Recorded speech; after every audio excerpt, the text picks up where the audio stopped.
Good morning. This is a walk in the Word. We are in Ezekiel, and we are in chapter 33, verses 17 through 20. And it says, "Yet your people say, the way of the Lord is not just, when it is their own way that is not just. When the righteous turns from his righteousness and does injustice, he shall die for it. And when the wicked turns from his wickedness and does what is just and right, he shall live by this. Yet you say, the way of the Lord is not just. O house of Israel, I will judge each of you according to his ways."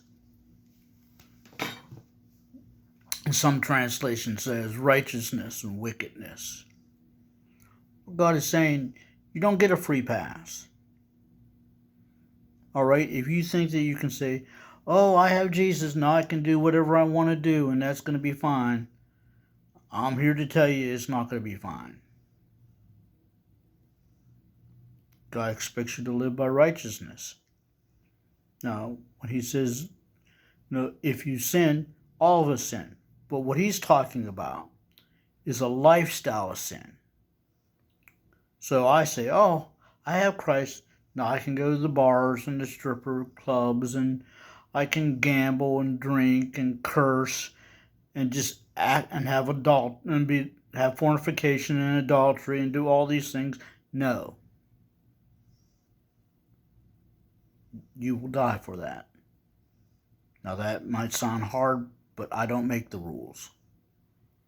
On the other hand, if you have lived an unrighteous life and you find Christ and you change your ways and you live a righteous life, that will be counted for you also.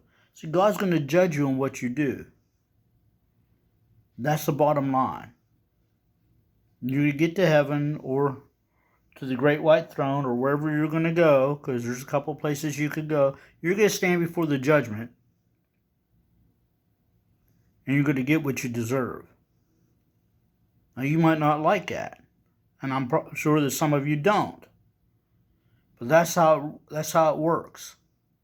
So, because I was not a good man before Christ found me, and afterwards I've tried my very best to be a very good man and a godly man. When I stand before him, that's what he's going to see. If on the other hand, I decide, Christ, I might take him as a savior, but I'm not going to do anything else. I got my get out of hell card, so I'm just going to go with that. And gone on to live the life I was living, I would have died. And that would have been just. So, pick your path. I love you. I do. And I hope you pick the right path. And I will talk to you again.